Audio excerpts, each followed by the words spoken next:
Hello, this is georgercop on YouTube, and this is a look at my latest Minecraft Thunderbirds build, which is the 0x Martian expedition vehicle from the 1966 movie Thunderbirds Are GO.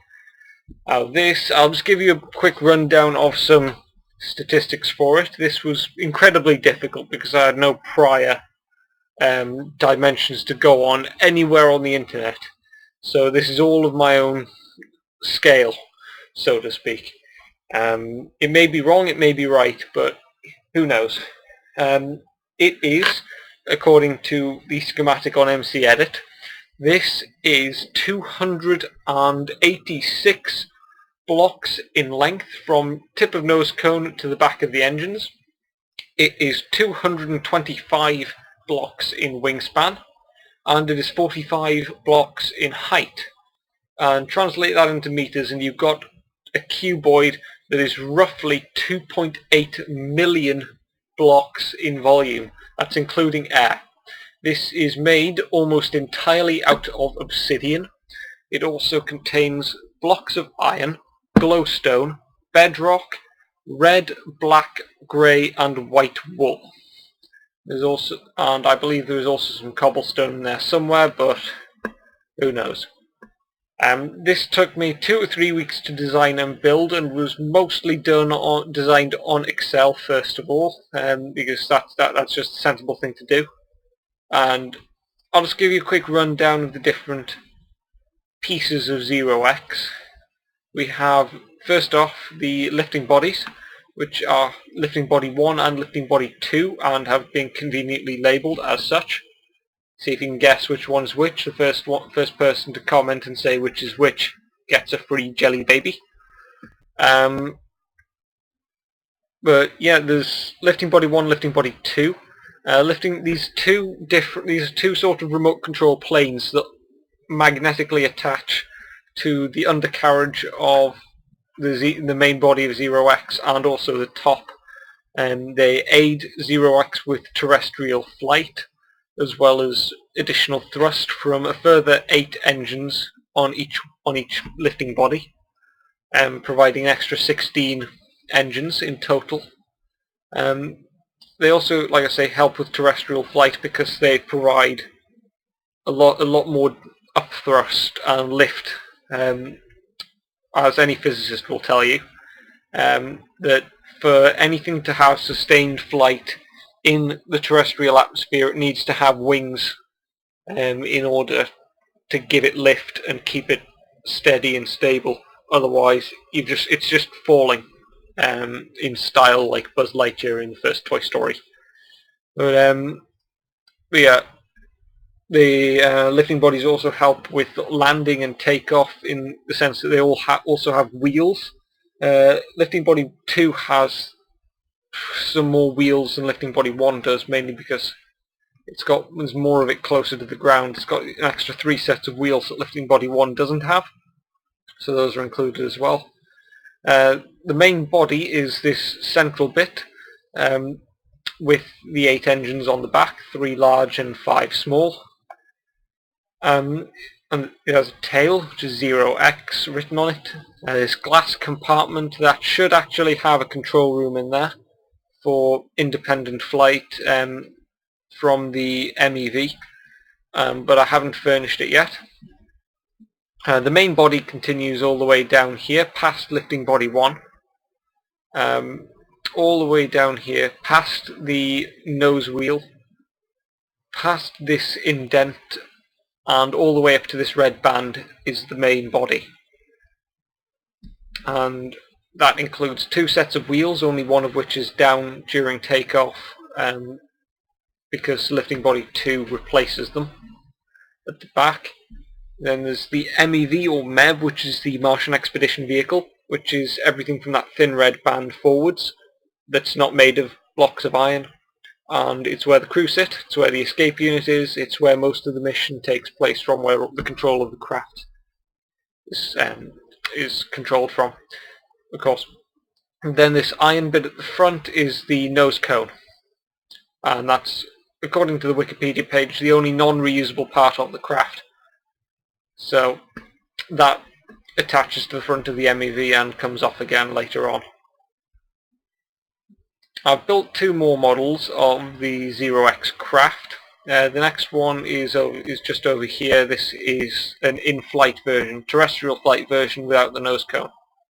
It's just as big. Oh, it takes a while to render because Fraps lags everything out. It normally renders a lot quicker than this because Fraps is running on 5 or 6 frames a second. Whoop, there we go. Spike of 20 frames a second, and it's not helping at all.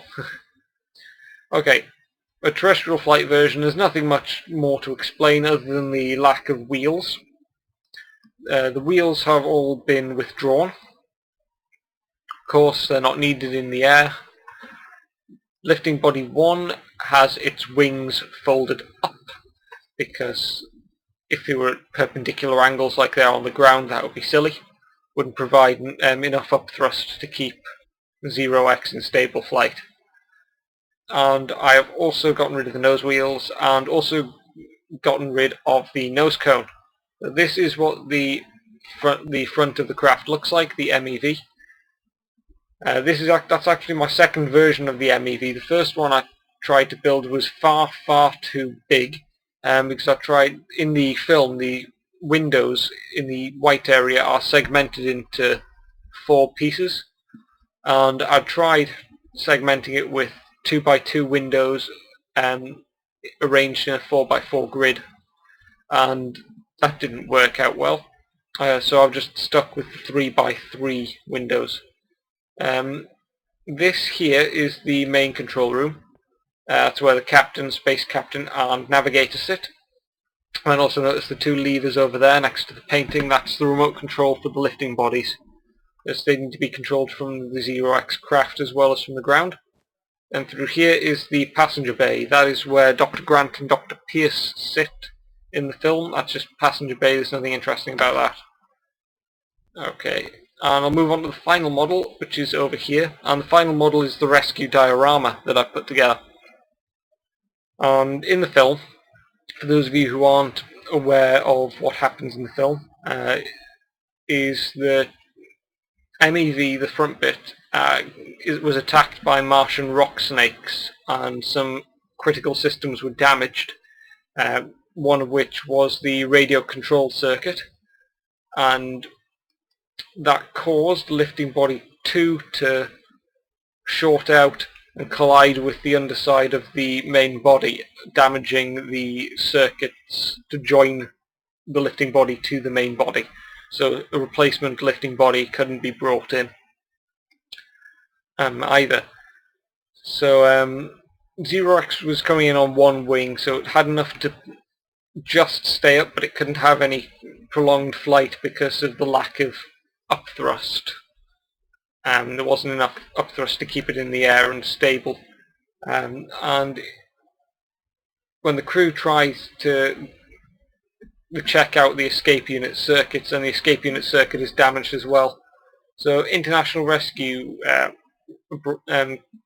come and try to rescue them. Thunderbird 2 is brought, that's why Thunderbird 2 is there. And what essentially happens is they launch a cable into the nose wheel of 0x up here. I've tried to put in as much detail as I could into these things. You see them quite a lot. They launch a cable up here, and Alan comes up the cable and tries to fix the EUC manually, the escape unit circuit manually, which he does at the last minute. I'll show you the escape unit here. Here it is. This is the escape unit that I've built, and there's enough space for 5 people. Those are the doors at the side there, so swing shut. Enough room for 1, 2, 3, 4, 5 people. And this lever is there, and when it's pulled, the escape unit would eject. Of course, it doesn't in Minecraft, because of course this is Minecraft and not real life. If everything in Minecraft happened like it would in real life, then you would be insta-killed by creepers all the time. Right. And just under here, for a bit of extra thing, there's 0x written on the underside there. You actually do see that in the film, and those letters are written in 5x8. blocks. Just to give you an idea of the scale there, 5 by 8. But yeah, that is pretty much everything that I have to show you concerning my 0x models. Thank you for watching. Please comment, rate and subscribe. And I will see you the next time I have something this nerdy to show you. So thank you for watching, and I will see you next time.